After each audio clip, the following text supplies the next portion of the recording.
और जो ऐसा लगता है कि मानो वो ये इशारा कर रही हैं कि ईरान और अमेरिका की डील अब खतरे में पड़ चुकी है। देखिए, सबसे बड़ी और अहम खबर, इस्फहान में धमाके हुए हैं। ईरान के न्यूक्लियर साइट पर बेहद रहस्यमय तरीके से धमाके की खबर है।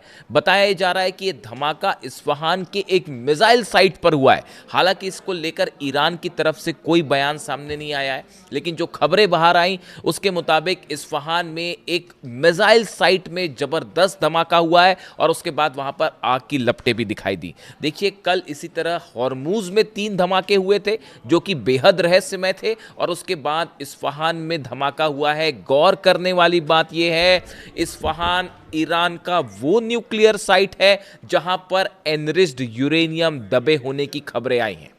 इसके अलावा कुछ वक्त पहले भी यहां पर धमाके की खबर आई थी, 2 से 3 दिन पहले। उस वक्त ये कहा गया था कि ईरान ने यहाँ जो टनल्स हैं उसमें धमाके करके इन टनल्स के जो एंट्री गेट्स हैं उनको बंद कर दिया है। खबरें ये भी हैं कि इस्फहान के आसपास लैंड माइंस बिछा दी गई हैं ताकि अगर किसी भी तरह का ग्राउंड ऑपरेशन करने की कोई कोशिश करे तो वो एनरिच्ड यूरेनियम तक ना पहुंच पाए। ऐसे तमाम दावे हैं जो कि ये बता रहे हैं कि ईरान के इस्फहान में न्यूक्लियर साइट के आसपास बड़े तेजी से डेवलपमेंट हो रहे हैं, जो इशारा कर रहे हैं कि ईरान एक बड़ी जंग के लिए तैयार है। इस वक्त की एक अहम खबर ये भी है, अमेरिका का जंगी बेड़ा जिसमें खास तौर पर यूएसएस ट्रिपोली शामिल है, वो ओमान से सिर्फ 100 किलोमीटर की दूरी पर समंदर में देखने को मिला है। यानी देखिए, यूएसएस ट्रिपोली वो जहाज़ है जिसको खास तौर पर अमेरिका ने बुलाया था जो समंदर में जो बारूदी सुरंगें बिछी हुई हैं हॉर्मूज के आसपास, उसको हटाने के लिए, ग्राउंड ऑपरेशन के लिए यूएसएस ट्रिपोली को बुलवाया गया था। अब ये एक बार फिर ओमान के बेहद करीब दिखाई दे रहा है और इसके साथ कई वॉरशिप्स भी मौजूद हैं। ये बड़ा सवाल खड़ा कर रहे हैं।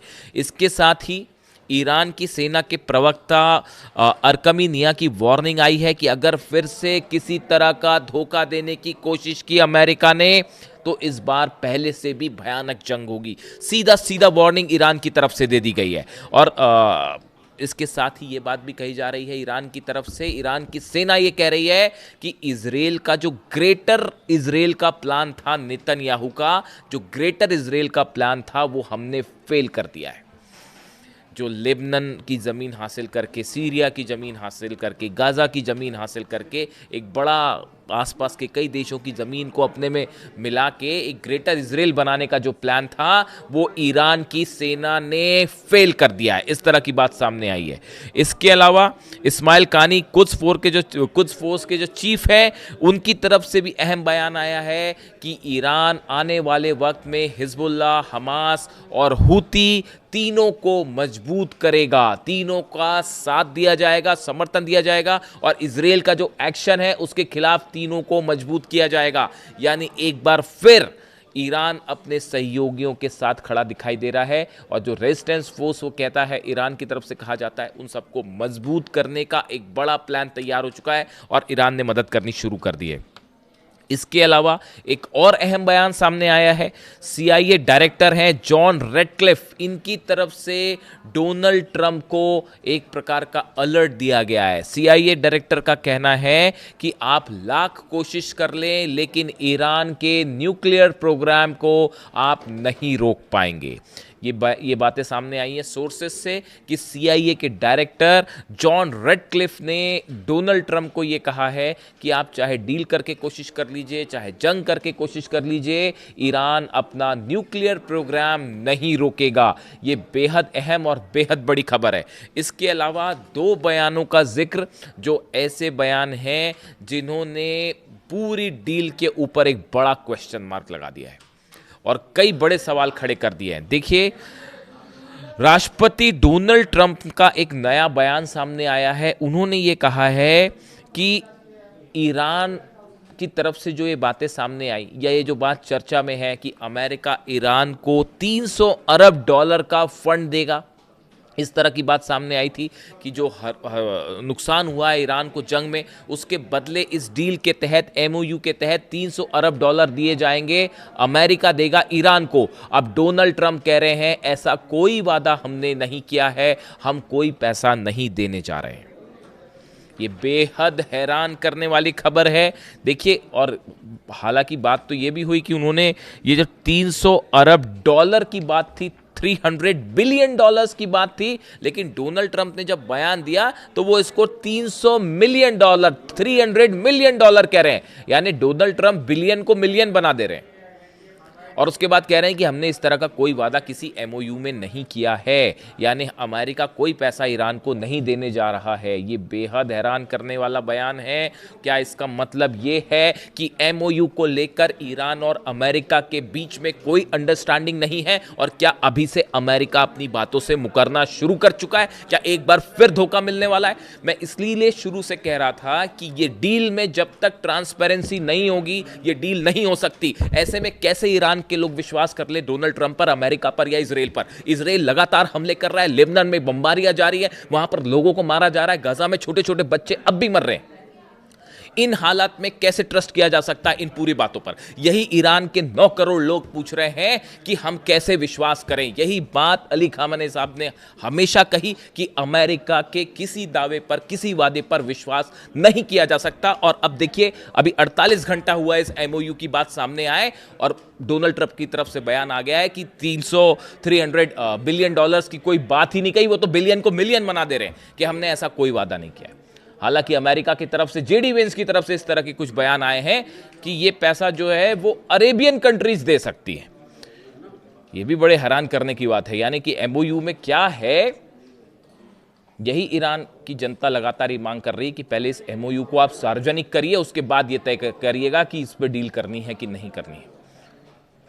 और उसके बाद अब देखिए, इनके बीच में एक तो पहली बात, ये 300 बिलियन डॉलर्स को लेकर ये डील टूटती दिखाई दे रही है। बात नंबर 1। बात नंबर 2, जेडी वेंस उपराष्ट्रपति का बयान आया है कि जो एमओयू है इसका एक बड़ा प्रावधान ये है कि अमेरिका और आईएईए ईरान का जो एनरिच्ड यूरेनियम है उसको खत्म करने में मदद करेंगे।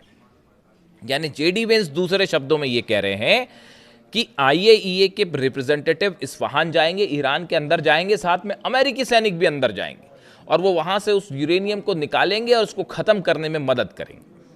ये बात क्या स्वीकार होगी ईरान को किसी भी रूप में, या ईरान की जनता को, कि अमेरिका का एक भी सैनिक उस जमीन पर कदम रखे जिस जमीन पर जो है ईरान के सुप्रीम लीडर अली खामेनी साहब का खून बहाया गया?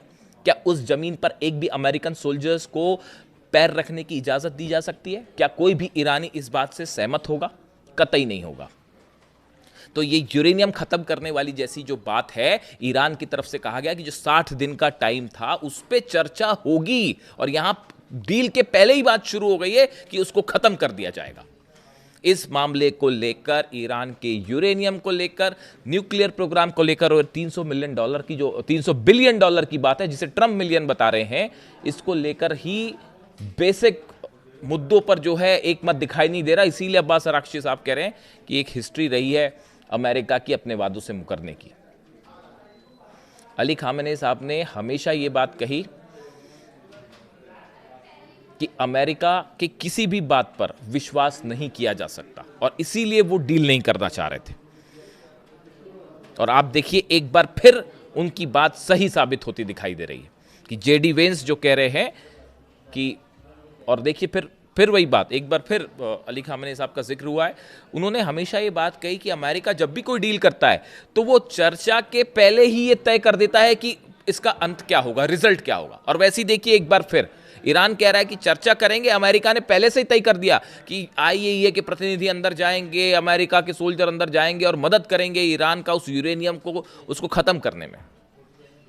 यानी अभी बातचीत हुई नहीं, उस 60 दिन में बातचीत की बात हो रही थी कि उस 60 दिन में जो एमओयू में है उसमें 60 दिन जो है उसमें बातचीत होगी, उसके बाद कोई परिणाम आएगा। यहाँ पे अमेरिका पहले से तय कर दे रहा है कि हम उस यूरेनियम को खत्म कर देंगे। डोनाल्ड ट्रंप पहले से ऐलान कर दे रहे हैं कि न्यूक्लियर प्रोग्राम को खत्म कर दिया जाएगा, रोक दिया जाएगा। ऐसे हालात में क्या ये एमओयू पर किसी तरह का विश्वास हो सकता है?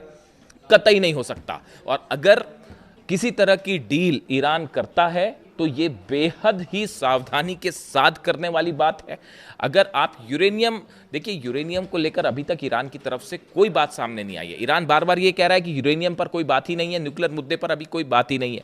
इनिशियल लेवल पर सिर्फ हॉर्मूज खोलने तक की बात है, और वो भी उसमें भी कल 3 धमाके हुए हैं। ये जो यूएसएस ट्रिपोली और जंगी जहाज ओमान के बेहद करीब दिखाई दिए हैं, अमेरिका ने मना कर दिया है कि हम वहां से अपना जो ब्लॉकेड है वो नहीं हटाएंगे। भले डोनाल्ड ट्रंप ने तो कल ही कह दिया था कि ब्लॉकेड हटने वाला है, पहले उन्होंने ये कह दिया कि आज रात से ब्लॉकेड हटेगा, फिर उन्होंने कहा कि फ्राइडे से ब्लॉकेड हटेगा। और ब्लॉकेड हटना तो छोड़िए दूर की, ये जो यहाँ पे नई खबरें हैं उसके मुताबिक और शिप्स जो हैं वो करीब पहुंच गए हैं ओमान के।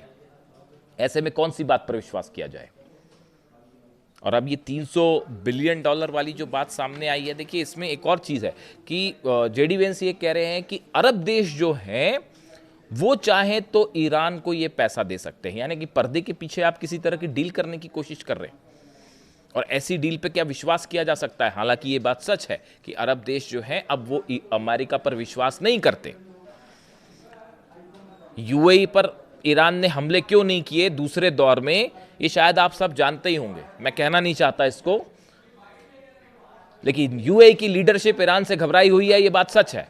और शायद ये भी है कि किसी तरह की कोई डील अलग से की गई हो। यानी अब आप देखिए हालात ऐसे हैं कि जितने अरब देश है वो ये मान के चलते हैं कि अमेरिका कोई डील नहीं करा सकता, इसलिए हर देश जो है वो अपनी अलग अलग डील कर रहा है ईरान से कि भैया हम पे हमला मत करना, ये डील कर लेते हैं। और कई पर्दे के पीछे ऐसी डील हो भी रही है। यानी ये बात साफ है कि मिडिल ईस्ट में अब परिंदा भी पर नहीं मार सकता ईरान के बिना। और अगर ये डील हो गई, हालांकि नेतन्याहू ये डील में अड़ंगा लगा के खड़े हुए हैं और वो उनके इरादे साफ है। और दूसरी चीज़, अब ईरान की तरफ से ये भी संदेशा आ रहा है, इस तरह की बातें सामने आ रही है कि जो नेतन्याहू, मीडिया में ये दिखाने की कोशिश हो रही है कि ट्रंप और नेतन्याहू के बीच में कुछ जो है लड़ाई हो गई है और ट्रंप नेतन्याहू से नाराज़ है, नेतन्याहू ट्रंप से नाराज़ है। ऐसा कुछ नहीं है। ईरान का कहना यह है कि हो सकता है कि ट्रंप के इशारे पर ही सब कुछ हो रहा हो। ट्रंप के इशारे पर कोई ऐसी चीज़ होती ही नहीं है कभी। आप तमाम एक्सपर्ट से बात कर लीजिए जो डिप्लोमेसी के जानकार हैं, युद्ध के जानकार हैं, वॉर एक्सपर्ट्स हैं, वो ये कहते हैं कि भले मीडिया में कुछ भी दिखाया जाए, लेकिन हकीकत ये होती कि नेतन्याहू और ट्रंप के बीच में हमेशा एक अंडरस्टैंडिंग होती है और एक दूसरे के इशारे पर ही काम होता है। अब देखिए हर मुद्दे पर असहमति है। लेबनान में लगातार हमले हो रहे हैं, लेबनान से नेतन्याहू पीछे नहीं आएंगे, पीछे नहीं हटेंगे। अगर पीछे हटते हैं तो इजराइल की इससे बुरी हार नहीं हो सकती। ये डील अगर हो गई तो मिडिल ईस्ट ही नहीं पूरे दुनिया का एक सुपर पावर बन जाएगा ईरान, और इतना मजबूती के साथ आगे बढ़ेगा कि उसके बाद पता नहीं क्या होगा। ये क्या बात बर्दाश्त हो जाएगी अमेरिका को? कतई नहीं होगी। और इसका ही नतीजा ये है कि ना तो $300 बिलियन की बात पर अमेरिका कायम हो रहा है, ना ही ब्लॉकेट कब हटेगा, कैसे हटेगा, ये भी चीज़ें साफ नहीं है। वहाँ पे बारूदी सुरंगें कब हटाई जाएंगी, कैसे हटाई जाएंगी, वो साफ नहीं है। यूरेनियम का मुद्दा साफ नहीं है, न्यूक्लियर मुद्दा जो है वो साफ नहीं, तो फिर साफ क्या है? फिर डील किस बात की? ऐसे में ईरान को बेहद सावधान रहने की ज़रूरत है। और अब हालात ये बता रहे हैं कि किसी भी क्षण, देखिए ये फ्राइडे अगले 24 घंटे में तय हो जाएगा कि ये डील हो पा रही है और या नहीं हो पा रही। और इसीलिए ईरान की सेना ये कह रही है कि अगर अमेरिका धोखा करता है तो पिछली बार के मुकाबले ज़्यादा बड़ी जंग होगी, ज़्यादा करारा जवाब दिया जाएगा। ईरान में 24 घंटे जंग की तैयारी चल रही है। जितने लॉन्च साइट्स है, मिसाइल साइट्स, उस सब पे मूवमेंट है। मिसाइल्स लॉन्च मोड में रखी गई हैं कि कभी भी इजराइल पर हमला करना पड़ सकता है या इजराइल की तरफ से भी हमला करना हो सकता है। यानी अगले 24 से 48 घंटे में यह तय हो जाएगा कि मामला डील की तरफ आगे बढ़ रहा है या जंग की तरफ आगे बढ़ रहा है। और सवाल यह भी है कि अगर इनिशियल लेवल पर कोई एमओयू साइन हो भी जाता है तो भी वो कब तक कायम रहेगा? क्या न्यूक्लियर मुद्दे पर क्या यूरेनियम छोड़ने के लिए तैयार हो जाएगा ईरान? और न्यूक्लियर प्रोग्राम पर क्या किसी तरह की डील कर लेगा? कतई नहीं होगा ऐसा। इस सूरत में फिलहाल डील या जंग अगले कुछ घंटों में यह तय होगा। जो भी अपडेट होगा मैं आप तक पहुंचाऊंगा। वीडियो कैसा लगा कमेंट करके जरूर बताइए। Thank you so much.